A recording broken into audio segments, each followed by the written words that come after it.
Jen. Hey, Dana. Hi, everyone. Welcome to Hypnosis. And beyond. Today we have Ronia Fraser. She's a multi award winning narcissistic abuse recovery coach, author, speaker, and mentor. Hey, Ronia. Hello. Hello. Thank you so much for joining us. Thanks so much for having me. We are so excited to talk about such an important topic of narcissist abuse. But before we jump into that, we would love to know, give us a little bit of some stories that led you to being a guest today on Hypnosis and Beyond. Give us some background. Well, how did I end up here? We bumped into each other at Hypnothoughts Live in Vegas earlier this year, and we had a really nice chat. And yeah, you were interested in what I do, so you invited me to be here. Yes.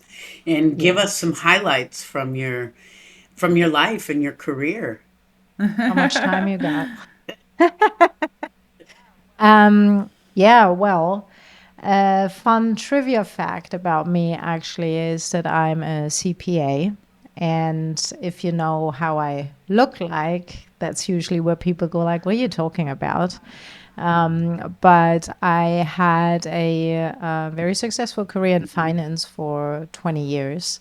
And then life happened. And I mean, I never set out to be a hypnotherapist or a coach or doing anything like I'm doing right now. It literally found me. So I was basically living like my California dream life in Hollywood, and I got involved with the wrong man again. And that time it just cost me everything. And it cost me my job, it cost me my house, it cost me my health, it cost me my sanity, it cost me almost my life. And as a result of that, I was very much struggling with my mental health. And I was very determined and committed to get better. And I would go to therapy every week, and, nothing would change. And I got really frustrated because obviously, if you put your time and your money, your effort, your tears into something, you want to see results, and there was just nothing happening. It was almost like it was getting worse and worse and worse. And I got frustrated, and I shared that with my therapist at the time, and she just said to me, well, unfortunately, that's what your life is like now. So it's something you have to accept, and we need to find ways to manage it. And I was at a point in my life where I couldn't have promised you I'll still be around tomorrow. So I couldn't just accept this as the way it was going to be going forward. And that's when I basically went out on a mission to find something that could reverse the damage, as effectively as it was caused. And I don't know, I didn't know what I was looking for. I didn't even know really what I was dealing with at the time, because narcissistic abuse wasn't a thing. The term meant absolutely nothing. But I was convinced in my head that if it goes one way, there has to be something that goes the other way, because I knew something had happened that turned me into this. And then that's where hypnosis came into my life. So for the last 8 years, I've been doing what I'm doing, and I was the first narcissistic abuse recovery coach in the UK, in Europe. I was pretty much the only one who was professionally talking about it, because it didn't really exist. And yeah, so 8 years later, I'm one of the leading experts in the field, and I get to travel the world and raise awareness, offer solutions. And yeah, so that's pretty much it. Yeah, well, I'm sorry you had to go through that to get to here, but I suppose having, moments of darkness in our lives makes a brighter tomorrow, right? Yeah, actually, I'm not sorry about it at all. Like, I understand how it happened, and what was my doing in it is the wrong way to say it. What was my part in it? Because obviously, when something like that happens to you, like, regardless of what it is, like anything that really brings you to your knees and that forces you to go inward, because everything that you have available on the outside that's supposed to work but actually doesn't, that forces you to really look at yourself. It's a gift, really. And even though the hardship was, I mean, every narcissistic abuse survivor has a story straight out of the movies, like it's what people know from their Netflix entertainment. Unfortunately for us, it's real life. However, it is really, when you go out, when you come out the other side, it really is a blessing in disguise, because you are forced to really look at things that are not working for you. And up until that point, you're not consciously aware of it, right? So things like that need to happen for our awareness to expand and even become open to things like hypnosis and modalities like that. So I love the positive spin. Let me ask you this. Do you believe there are degrees of narcissism, or do you believe that a narcissist is a narcissist is a narcissist? No, I mean, it's quite multi-layered. It's ever evolving. Like even from 8 years ago and what narcissists were like back then compared to now, they are so much more sophisticated now, so much more spiritual now, supposedly. But it is a spectrum, so there is literally nothing that's black and white with narcissists and narcissistic abuse, because it comes in so many different shapes and forms. And that's also what makes it so important that we do our work on ourselves, because there is no way that we can ever figure out all of them, because, as I said, they keep evolving as well. So you have an experience and then you get really good at identifying that kind of narcissist. You can probably write a PhD on the topic. And then you go out and then you meet somebody else who's a completely different shade of narcissist. And all of a sudden you find yourself in the same situation again, because they offered you the same carrot, they dangled in front of your nose that you were so desperate to have. It's very interesting to describe it as a carrot they dangle in front of your nose. What are some of the carrots that people ought to be sort of aware of? And again, I know it's a large, Well, but maybe actually, there's usually it always comes down to the same things.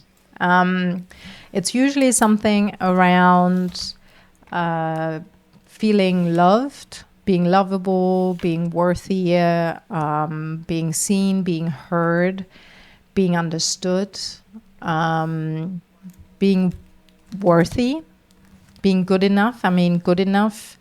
It's a very universal faulty program, right? Not being good enough. What men and women have running in the background, completely unaware that it's running, because they might have a functioning life, but deep down they still feel not good enough. And basically, the carrot is any kind of faulty program, outdated program, trauma encoding, little wound, that's like lingering somewhere unknowingly. And that's where they can hook in. And because narcissists, they're very observant, they're very good, they will pick up on all your insecurities, and they will use it. They will tell you exactly what you need to hear, and all of a sudden you go like, oh wow, somebody finally gets me. But unfortunately, it's all an illusion in the first place. So any kind of wound, that we carry within ourselves, whether we are aware of it or not, that's basically the solution to that wound is the carrot. okay. So then, are you finding that clients that find you, do they tend to have already tried other things? Are they stuck in something for years, or are there people who, because of the literature you have, your book that you've published, are people actually maybe recognizing the signs a little sooner? What are over these 8 years, sort of what are you experiencing? Yeah, so in the beginning, it was basically people who kind of caught up on what was going on. They put something in Google, and then the more information was available, the quicker they were able to label it, if you will. And because I was the only one offering it, like they would put it in Google and I would be right there. Now, of course, that has changed nowadays because there are so many narcissistic abuse recovery coaches supposedly out there, But it's mainly, I think, people who have tried everything and nothing worked. And that's usually the people that then end up with me, because I'm like the last resort. Like if this doesn't work, they're gonna die. That's literally, it's the last chance. And how exactly they find me, I'm not sure. I mean, at this point, there's a lot of word of mouth, obviously, because I'm very established as the expert in the field. And then obviously the book helps. The conferences I do a lot of public speaking all over the world, so that helps a lot. And that's basically where I get most people from. Good. And is there any advice that you could give to somebody who might think they have a narcissist in their life, or might know it? I mean, but maybe they're tied to the person, or they're not sure. Sort of like there's people you can get away from in your life, and there's people you can't, right? We have family, Well, or we have, there actually, I'm going to say something yeah. that people are not going to like, but unfortunately, it's a fact. It doesn't matter if it's family or not. The rules actually apply exactly the same. So the whole thing about blood is thicker than water and stuff like that, it's part of the trap. It's the guilt trip that they give you intentionally to justify their bad behavior. And it doesn't matter whether it's a spouse or a friend or a family or a boss or a coworker. It literally does not matter. The rules are always the same. And rule number one for narcissistic abuse recovery, if you really want to come out the other side, is no contact, regardless. So obviously there are certain situations where no contact is challenging because there are kids involved, maybe there are legal proceedings ongoing. Family is not a complication. That is literally a decision you gotta come to yourself, where it's like, well, it doesn't matter because there's no excuse for that kind of behavior. So when I talk about complications, I'm talking more about things like shared custody or divorce proceedings that are ongoing, where you have to have some sort of contact, but it's actually possible to minimize that contact to such an extent that you can still provide yourself with the safe space that you need to for the healing to happen. Because as long as you are in contact with your abuser, whoever that abuser is, you're not going to heal. You can literally have the best therapist in the world. It's not going to work. And the reason for that is you may even be really committed and do everything you can, and you will see progress in the sessions that you do, but then you go home, or then you go back to work, or then you go to your family over the weekend or whatnot, and then all of this will be unpicked. So when you say no contact, let's say that divorce proceedings example, because I think there are Mm-hmm. a lot of people that can relate to being forced, whether it's a boss or divorce proceedings or a parent that they need to extract themselves. So when you say no contact, do you suggest that people just, that's it, no contact, or is it a series of conversations, or what? You cannot have a conversation with them because, it will never come to a conclusion anyway. So, no contact, usually, in the ideal scenario, if you can, is literally just cutting them off completely, no explanation, no nothing, just disappearing. And deleting them from social media, blocking them. Also, everybody who's involved with them, actually, because the trap is, how do I best explain it? Because it's quite multi-layered and complicated. So I'm just, I don't go off on tangents. But the thing is that there may be people in their circles that were really nice to you, you know, they're really supportive and whatever. So obviously, naturally, you would feel bad cutting those people out because they didn't harm you. But at the same time, there is also what will happen is that you will try to stay in touch with those people, at least, to keep a door open. And a very big part of narcissistic abuse is trauma bonding. I give whole lectures on that because I think that's actually the key of understanding any abuse survivor. And I mean, we all know people that we know for a fact they shouldn't be in that relationship, they shouldn't be in that job. You know, they know it themselves, but for some reason they just can't leave or they keep going back. Right? Like we've all had a friend like that. Maybe we were the person ourselves. And the reason for that is that it's actually a chemical dependency. So it has nothing to do with willpower. There is a chemical reaction that happens in the brain that actually develops a chemical dependency. So you become addicted to the person as much as you would get addicted to whatever, heroin, alcohol, any kind of other drug. And you will hear narcissistic abuse survivors actually use those words, especially in the beginning when they don't have the language yet to explain what's going on with them. They will say something along the lines of, I don't know what's wrong with me. I feel like an addict. And it doesn't only feel like it, it actually is an addiction. And when we actually put that in context, then the no contact makes much more sense, because what we're doing with the no contact is we're going to remove the supply. So if we were dealing with any other drug, right, it would be such a no-brainer. Of course, you cannot have access to the drug. And with narcissists, they are actually not only the drug, they are the drug dealer at the same time, which gives them complete power over how you are allowed to feel. And that's why no contact is so important. And no contact, it's the hardest thing on the whole recovery journey, the hardest thing to do. And it's also that part where literally everybody finds 110 reasons why that particular rule doesn't apply to their particular situation. But I'm here to tell you, no matter what your situation is, it does. And what we also need to consider is the illusion that a narcissist creates, right? That we cannot actually survive without them. And the majority of the time, that is actually incorrect. We are functioning so much better without them. But because when we are caught up in that net, we can't even see that anymore. You know, it's part of the brainwash. And the moment you go no contact, your nervous system will instantly start regulating.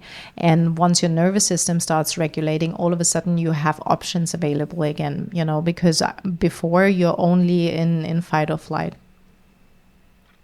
So then, do you find that clients can learn these steps and live these steps and not find themselves in another narcissistic dynamic? Or do how deep do you have to go to heal that, that You have to whatever you have led to go them all to the that? way. Yeah. You have to go all the way. So to come out the other side and ensuring that it's not going to happen again, that requires real deep dive work. And that's where hypnosis comes in, right? Because hypnosis allows us to access the damage on the same deep level as it was caused.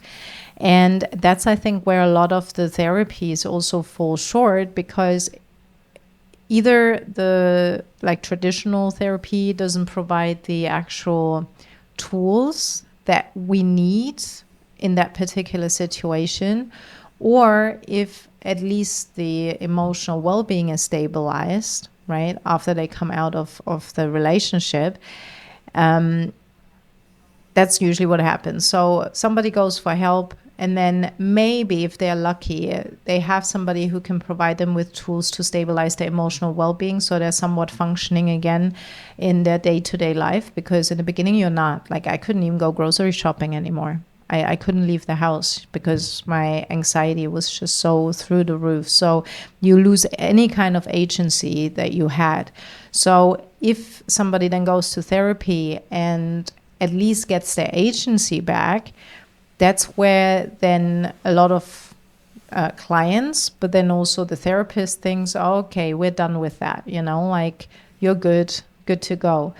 If you stop at that particular point in time after stabilizing the emotional well-being, what happens is that the client will be back within like 6 months or a year, because they will have gotten involved with another narcissist. And the reason for that is because no healing has actually taken place. That faulty program, that carrot, right, is still active. And that's why we not only need to stabilize the emotional well-being, because when somebody comes for narcissistic abuse recovery, we're dealing with really complex trauma, right? That's what we're dealing with. So really severe mental health challenges, very dysregulated nervous system. So of course, the first course of action always has to be to stabilize the nervous system and teach them tools to self-regulate as well. But then we need to dive deeper and find out for every person individually, what is that carrot? What is it that you were so desperate for to have? Because the narcissist always offers something that we are desperate for to have. And that's the faulty program that runs in the background. And then we need to run an update on that. And that's the only way how we can ensure it's not going to happen again in the future. And then it won't matter what shade of narcissist comes our way, because they still will, right? I mean, they are not going to disappear from the face of the earth. They're everywhere. But they have nothing to offer us, and we have nothing to offer them. So you kind of disrupt the dynamic to such an extent that they just enter your life, if they do, just in passing,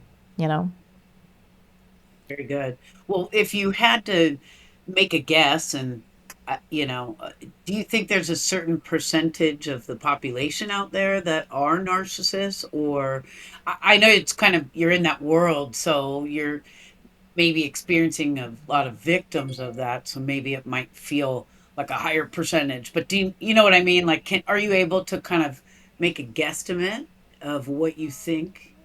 So if you look that up online, it will tell you something about 2% of the general population, which is actually not the case at all. It's more like 20 to 25%.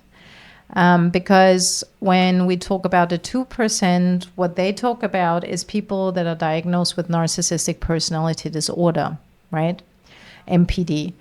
Now, somebody who gets diagnosed with that, you can rest assured they're very high up on the spectrum. And the only reason they got that diagnosis is because they probably did something criminal. They got caught, somebody ordered a psych evaluation, and that's how they got the diagnosis. Because by the nature of narcissists, they're not going to go anywhere and go like, oh, I think there's something not right with me. Can I get diagnosed? Can we get checked out? Yeah. Because that's not going to happen ever.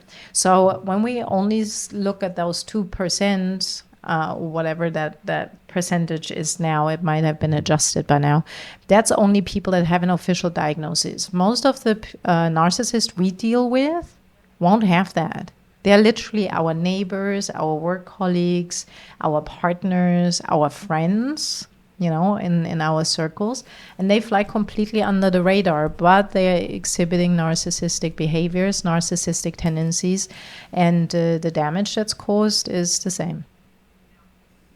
Now, let me ask you another question before I pass it over to Jennifer, because I clearly have a lot of questions on this topic. But Mm. uh, do you believe that children are born as narcissists, or do you think that they're made? And I know it's a case by case, but in general, like, should people be watching for some of these characteristics in their children and try to help mitigate them, or is it, uh, I mean, usually it's the environment somebody grows up. So the parents probably won't even notice it. And if they do, they should reflect on themselves, what's going on in the environment that would cause the child to exhibit certain behaviors. And at the end of the day, I mean, when we talk about things like psychopathy, which is like the far end of the spectrum, I mean, that's a different thing than somebody who just has, just in quotation marks, narcissistic behaviors, right? Because most of the time, and we all do it as children, we develop strategies that keep us safe, that protect us, that keep us alive.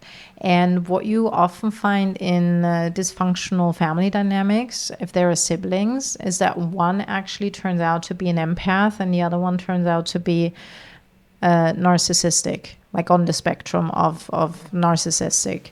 So you can actually say tell that it's two sides of the same coin, and one of some. Well, it doesn't just have to be like siblings, right? But as a child, unconsciously, you either choose to sacrifice yourself for love, right? Either you learn that strategy because love is conditional. So you start sacrificing yourself for love because you want the love from and the acknowledgement, the validation, affection, whatever it is that you're looking for from your parent. And then all of a sudden you find yourself grown up and you're doing the same thing with everybody else. And that's the people that walk into the trap of a narcissist, right? That always put other people's well-being before their own. Or alternatively, a child might choose to just shut it down and go the exact opposite direction. And I had a very interesting conversation with someone who he didn't know who I was or what I was doing professionally. And I have this weird thing where people just randomly just tell me their whole life story. Like it happens every single time I go out. So that person tells me about I don't even know how to say it. It was literally just a statement like, "Oh, I'm a diagnosed sociopath," and I'm like, "Oh, interesting. Tell me more." And he told me about his childhood, and it's literally the most gruesome horror movie you could possibly imagine. So when you then put that in relation, of course, it's not surprising that as a child, to protect yourself, to protect your spirit, you at some point just, shut it all down. But then, of course, that prohibits you from experiencing emotions the same way that a healthy person would do. So, yeah, I don't know if that answered your question, but it's basically a strategy that we choose as children unconsciously in a way to protect our heart, really. So I get to go now. Yay! It's your turn, yeah. You're Yeah, here there's a too. few questions I have. I mean, I just hear this narcissistic abuse thing and, the word narcissism and whatever more and more. So I'm just wondering, like, what your thoughts are on, are we creating more narcissists in terms of how our society is? Because it just seems to be like everywhere now. Yeah, so I think there are different layers to that. For one, the word has Right. just caught on. As I said, when I started out, it meant absolutely nothing. So social media, obviously, on the one hand, really serve the purpose of raising the awareness so people are aware. Like we call out people for their behaviors because it's not acceptable anymore. Whereas just 10 years ago, it would have been behind closed doors. So that went well. But then, as obviously social media works in the time of pop psychology, labels are just thrown around left, right, center. Now all of a sudden everybody's a narcissist. Every relationship that breaks up and somebody has a broken heart all of a sudden was abusive. Of course, that's not the case. So when I work with people, they have to go through a very strict application process, actually, because I need to filter out the people that are actually abuse survivors and people that just have a broken heart. Broken heart hurts too, and maybe your partner, whatever, cheated on you, and there's betrayal, there's hurt, those kind of things, but it's very different. It presents very differently to somebody who was actually systematically abused. So, are there more narcissists now than there were? Maybe not, in the sense of we just talk more about it.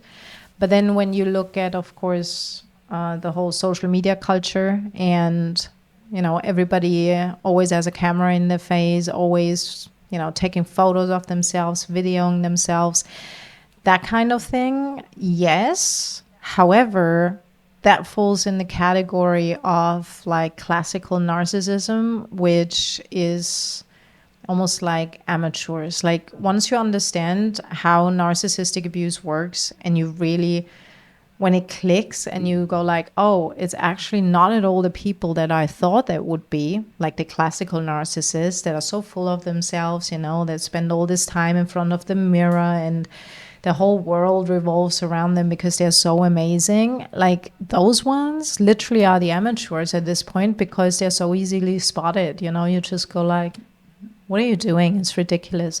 Whereas if you deal with somebody who's covert, they are so vulnerable. They are nothing like a classical narcissist, and they are not full of themselves openly, at least. They are very open about their mental health challenges, their insecurities, but that's the trap, right? Because we have a good heart.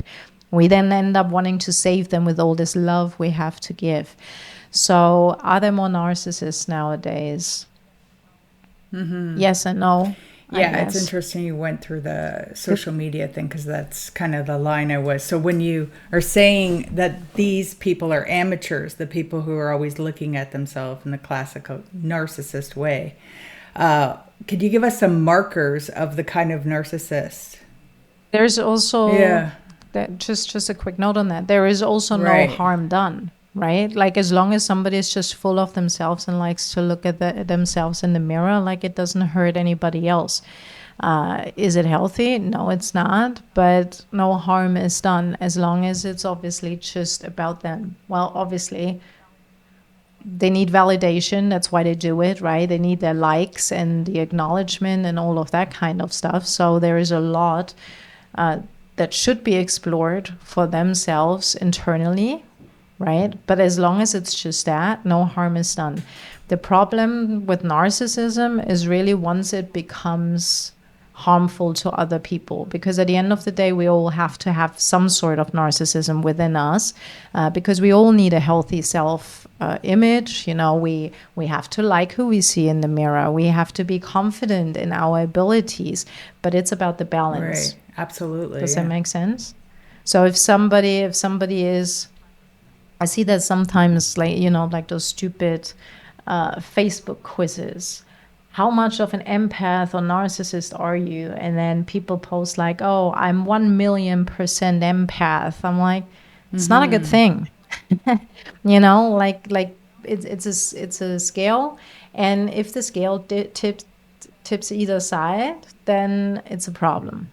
So is there a way of identifying and the narcissist that you're talking about to protect ourselves, so we're going into it more aware of our relationships? Yeah, so the first thing really is to stop looking at them and really focusing on what's going on for us, because it's always easy to find excuses for other people's behaviors.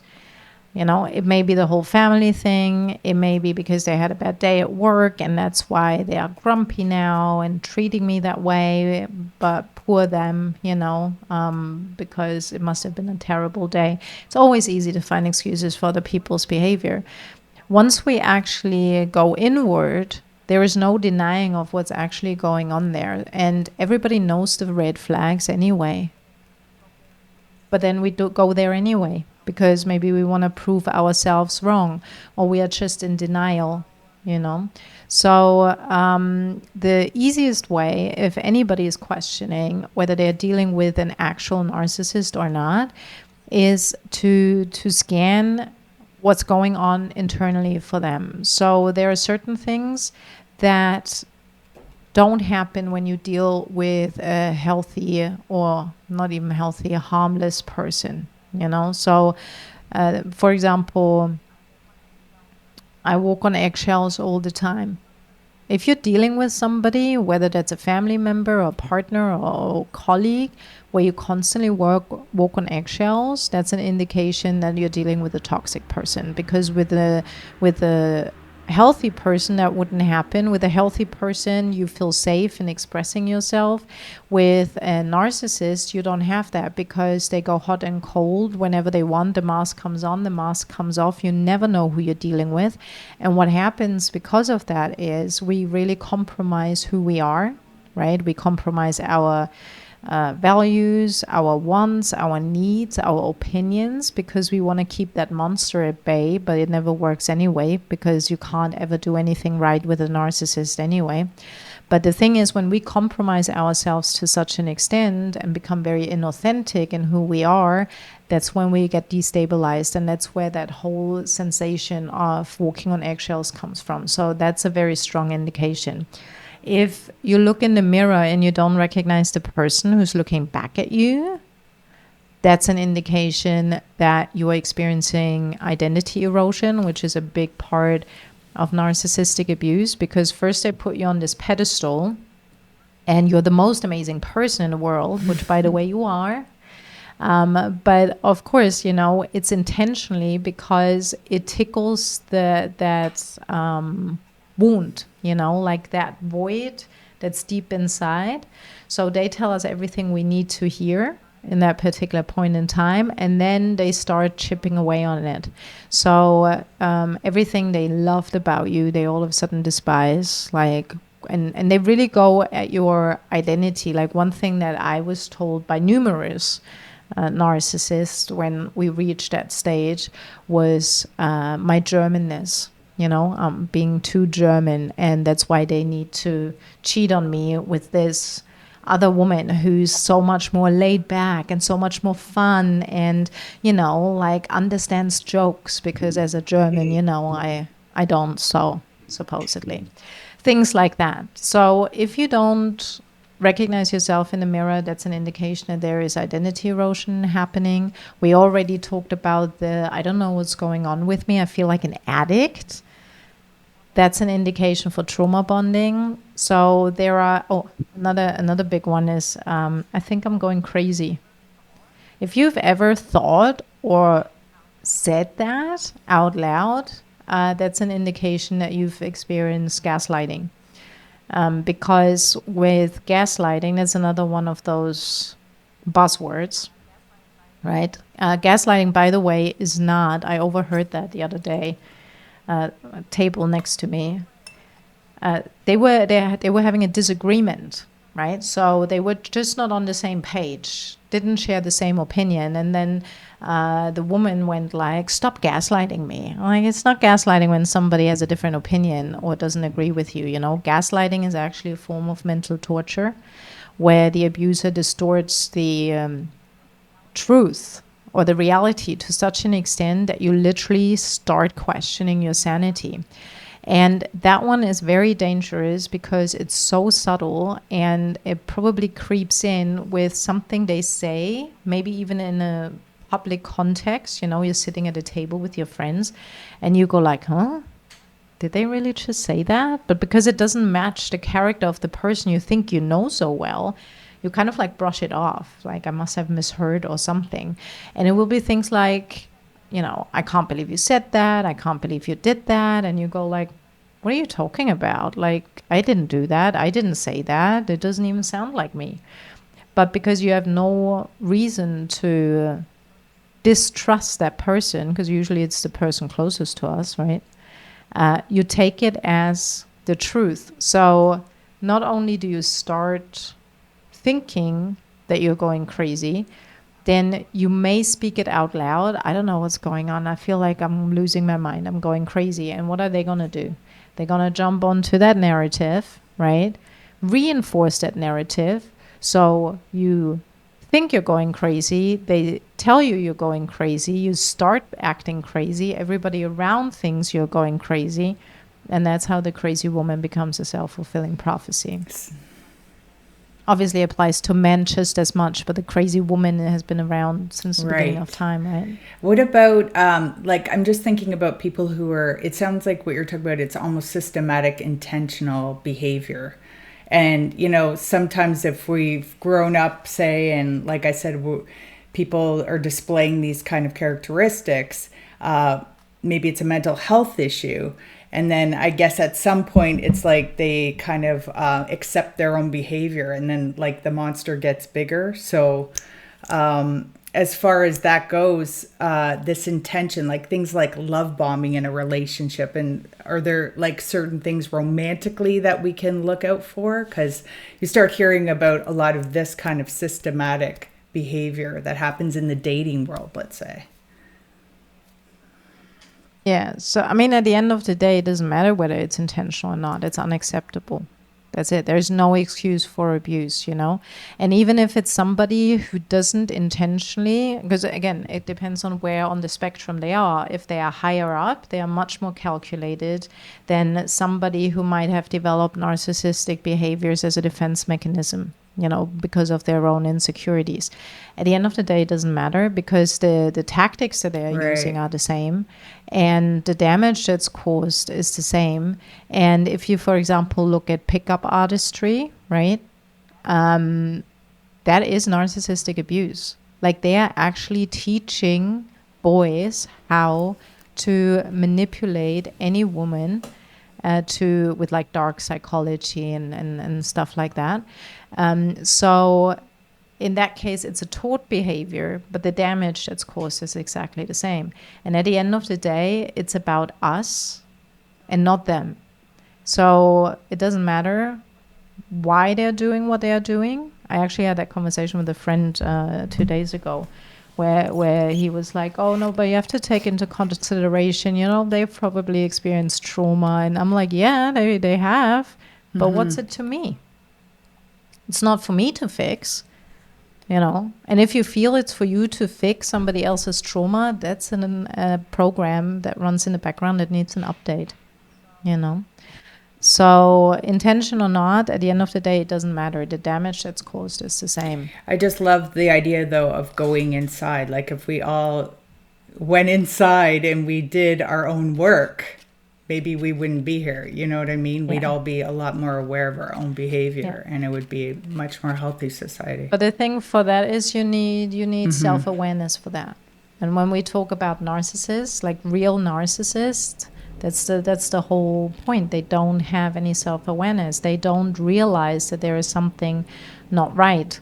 Whereas, you know, we would look, you know, reflect and go like, oh, that didn't work for me. Like, let me get some help. Let me explore that. And that's the difference between a narcissist and a non-narcissist, because we have self-awareness. And I have worked with a couple of narcissists, again in quotation marks. They realized that their behaviors were hurting other people. So they came to me for help because they didn't want to hurt the other person. They realized that their behaviors weren't beneficial at all. And just with that little bit of self-awareness, you can work. But if somebody has no self-awareness, there's no way in. You know, there's no way of exploring, of reflection. Like, that whole capability does not exist. Self-reflection. So it's like they're born and they die a narcissist, kind of like you're talking about. There's actually people who never become aware of their behavior. Well, by the nature of what a narcissist is. And we're talking about real narcissists now, you know. For whatever reason, they developed this narcissistic behavior, this strategy, right? They went down that route, and they're going to stay on that route. Now, what's become very dangerous now is the whole spiritual narcissist, which didn't exist like 10 years ago. But now with the, you know, the whole self-help field and all this alternative spiritual stuff, what there is actually the most evolved form of narcissist, because that one is very calculated, actually. So they create the illusion that they are enlightened, that they are very self-aware, that they are working on their shadows and all that kind of stuff, when in reality they don't do any of that. They just pretend to, because, you know, it's just an illusion, and they don't have access to themselves that way in the first place. But of course, when do you turn to spirituality? When something bad has happened to you and nothing else works, right? Which means in that kind of field, but also hypnosis, NLP, breath work, like all those kind of modalities, right? It attracts vulnerable people that are looking for a solution. So at that point, you know, the narcissist has a very, very easy access to very easy supply. And then if they pretend to be this, you know, evolved, enlightened, the trust very quickly builds. So that's something that's a bit of more, I would say, the last probably 3-4 years, where that's become like really, really obvious. Fascinating. I mean, predators find their prey, don't they? Yeah. But again, that's why I'm saying it's so important that we do our work Yes. and really dive deep. Yeah. And I mean, I'm not going to lie, it's scary, you know, especially when you start out. But the first time you do hypnosis, you don't even know what to expect. And given all the horror that the survivors have experienced, but actually with the right tools and the right support, it doesn't have to be this long and painful journey. And what you very, very quickly realize is how much power you actually hold over how you feel about over your life, really. And that's when all of a sudden the healing journey becomes fun. You know, obviously that sounds ridiculous to somebody who's only just starting out because they're in a literal life and death situation right now, you know. But all I'm saying is it's so much easier fixed than it's made out to be, because you just need the right tools to do that. Well, I think we all appreciate hearing the positive, message. It's a heavy topic, and we appreciate diving into that. And at the end of it, self-reflection being a solution is really a beautiful thing. So thank you. And with that, that brings us to our next segment, which is our silly subconscious question. And our question for you today is, if you could have an assistant for 1 hour a day, what would that person do for you? Social media. And it's easy to do an hour. I don't even have to think about that, because social media is, to me, it's just such a contradiction, because obviously I'm the narcissistic abuse recovery coach, and it's me constantly having a camera in my face. So it doesn't feel aligned. So social media, for sure. A lot of people can relate to that. And the next question we always ask is, what's your beyond? Is there anything that you could share with us that kind of lights you up in your life?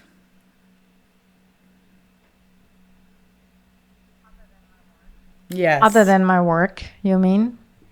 Yeah, that's a tricky question, because it's all I do, because it's my baby, That's the fire in my belly. But what lights me up? Just in general, maybe just what something lights that me would up? be that our viewers could know about you. Doesn't have to be serious. Be some kind of quirky thing. Maybe some words to live by. Anything. Well, something that lights me up is actually my Portuguese neighbors. Like we meet every morning at the kiosk, and I don't know, I think I was such an exotic animal. They just had to poke me, and then they realized that I'm actually a really nice person, so they adopted me. So I have like this group of only Portuguese neighbors. I'm the only one who's not Portuguese, and we sit together every morning and drink our coffee, and that's where I learn my Portuguese. And yeah, that's something that really I feel a lot of warmth and love for that. It's something that makes me very happy, and especially when I'm off the road, because I travel a lot, it's just beautiful to come home to that. Wonderful. Can we fly over there and have a coffee with you sometime? Awesome. Yes. Want to guess how much a coffee costs? Know. I don't know, $10. So it's not like, yeah, exactly. No, Like, because I was just thinking about my last trip to LA, and I paid €8, $8 for a cup of coffee. No, €1 and 30 Beautiful. cents. So it's the little things. It's the little things, Absolutely. and yeah. Well, thank you so much for spending time with us today, and we hope you'll come back. And with that, Jennifer, what do we Peace always out. say? Peace out. So, thanks for Thank having me. you.